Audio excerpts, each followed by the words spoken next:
भारत में उत्तराखंड की पहाड़ियों पर रुद्रप्रयाग जिले में समुद्र तल से 11,755 फीट ऊपर हिमालय की गोद में स्थित केदारनाथ मंदिर हिंदुओं की आस्था का प्रमुख केंद्र है। भगवान शिव को आराध्य देव मानकर इस मंदिर में प्रतिवर्ष हजारों लाखों श्रद्धालु यहाँ पहुंचते हैं।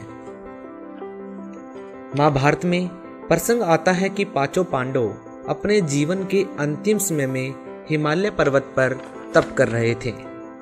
तभी काल भगवान यानी कि ब्रह्म ने एक दुधारू पशु का रूप बनाया और उस क्षेत्र में घूमने लगे जहां पांचों पांडव तप कर रहे थे। दुधारू भैंस को विचरते देख भीम को दूध पीने की इच्छा हुई और भैंस की तरफ दौड़ पड़ा। भीम को अपनी तरफ आता देख भैंस जमीन में समाने लगी। तभी भीम ने भागकर भैंस का पिछला हिस्सा कसकर पकड़ लिया जो कि जमीन के बाहर शेष था। जैसे ही जो भाग भीम ने पकड़ा वो पत्थर का हो गया और बाहर ही रह गया, जिसे आज केदारनाथ धाम से जाना जाता है। उस भैंस अथवा पशु का जो सिर वाला भाग था वो नेपाल में निकला, जिसे आज पशुपतिनाथ से जाना जाता है। लेकिन विचारणीय विषय ये है दोस्तों कि क्या इन स्थानों की पूजा करना सही है? क्या इन स्थानों पर जाने से मोक्ष मिल जाएगा? इन सवालों के जवाब जानने के लिए आपको गहराई से सोचना होगा और अपने उन सद्ग्रंथों को उठाकर देखना होगा जिनमें हमें ज्ञात होगा कि क्या साधना करनी है और क्या साधनाएं त्यागने योग्य हैं। चूंकि हम हिंदू धर्म में प्रचलित साधनाओं की बात कर रहे हैं तो अपने पवित्र ग्रंथ गीता जी को पढ़ेंगे और निष्कर्ष निकालेंगे कि केदारनाथ यात्रा करना भक्ति मार्ग और मोक्ष प्राप्ति में सहायक है या नहीं। श्रीमद् भगवद गीता अध्याय नंबर 7 का हम श्लोक नंबर 14 पढ़ा है। क्योंकि यह अलौकिक अर्थात अति अद्भुत त्रिगुण में मेरी माया ब्रह्मा विष्णु महेश के द्वारा फैलाया हुआ जाल बड़ा खतरनाक है, दुस्तर है। जो पुरुष मुझको यानी ब्रह्म की साधना करते ये इनसे ऊपर उठ जाते हैं, तर जाते हैं। 15वें श्लोक में कहा कि माया के द्वारा जिनका ज्ञान हरा जा चुका है, ओए जो ब्रह्मा विष्णु महेश से ऊपर किसी की जिसकी बुद्धि उठती नहीं वहीं तक सीमित है, जिनका ज्ञान वो असुर स्वभाव राक्षस स्वभाव को धारण किए हुए मनुष्यों में नीच और दूषित करने वाले मूढ़ लोग मूर्ख मुझको नहीं भजते। पुण्यात्माओं, इस गीता के पढ़न मात्र से मोक्ष बताया करते, इसमें लिखे मात्र कराएंगे जब होगा मोक्ष तय। जो इसमें लिखा है ऐसे करेंगे तभी मोक्ष होगा। उसकी जानकारी आपको दी जा रही है कि इसमें यह लिखा है ऐसे करना चाहिए, 2 अक्षर की बात है। गीता जी के अध्याय नंबर 3 में स्पष्ट लिखा है कि मनमाना आचरण करने से आपको मोक्ष की प्राप्ति नहीं हो सकती। इन लोक लुभावनी पूजाओं को करने के पीछे आखिर स्वार्थ किसका है, हमें यह भी जानना होगा।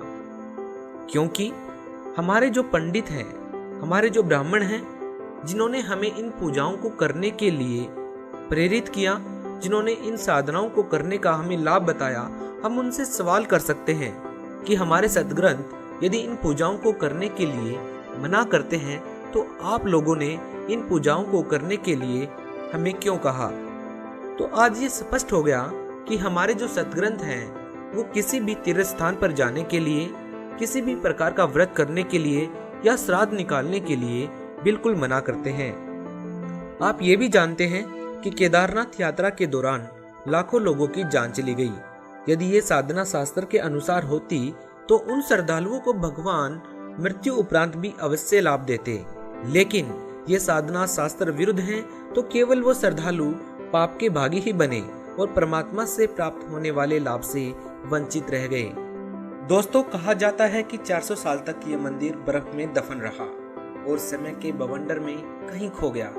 उसके बाद मान्यता ये हुई कि 508 ईस्वी में जन्मे शंकराचार्य ने इस मंदिर का निर्माण करवाया, जिन्होंने इसी मंदिर के पीछे समाधि ले ली। लगभग 10वीं सदी को मालवा के राजा भोज ने इसका पुनर्निर्माण करवाया था।